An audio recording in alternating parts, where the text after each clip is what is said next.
Parliament member ఆయన. అటువంటి ఆయన కూడా పక్కన పెట్టారు. అంటే ఎవరైతే మీ పాత వైసీపీ నాయకుడు పొంగులేటి శ్రీనివాసరెడ్డి ఆయన వైసీపీలో గెలిచి టీఆర్ఎస్లోకి ఫిరాయించి చాలా తప్పది. పొంగులేటి శ్రీనివాసరెడ్డి గారు వైఎస్ఆర్సీపీలో 13 ఏళ్ళు శ్రమపడి రాజశేఖర రెడ్డి గారి మీద ఉన్న ప్రేమతోటి, విజయమ్మ గారి మీద ఉన్న ప్రేమతోటి, షర్మిలమ్మ గారు చేసిన ప్రచారంతో, జగన్మోహన్ రెడ్డి గారు చేసిన ప్రచారంతో ఏకైక ఎంపీగా గెలిచిండు. అక్కడ గెలిచిన తర్వాత సరే ఆయన ఎన్నో ఇబ్బందులు పెట్టారు, మాకు ఆ ఇబ్బందులన్నీ కూడా గుర్తు. ఆ ఇబ్బందులను భరించలేక టీఆర్ఎస్లో పోయిండు.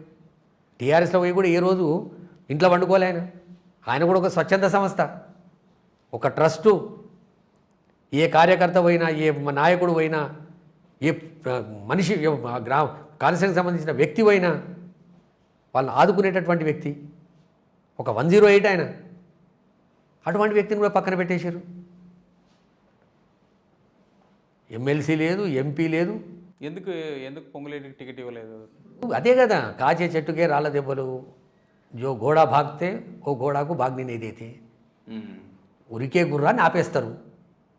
ఆ పడుకున్న గుర్రాన్ని ఏం కాదే, ఇది ఇంత మేత తిని పడి ఉంటుంది ఏముండని అనుకుంటారు. చూడ అక్కడ జితేందర్ రెడ్డి గారు కావచ్చు, ఇక్కడ విశ్వేశ్వర రెడ్డి గారు కావచ్చు, ఇక్కడ పొంగులేటి శ్రీనివాసరెడ్డి గారు కావచ్చు.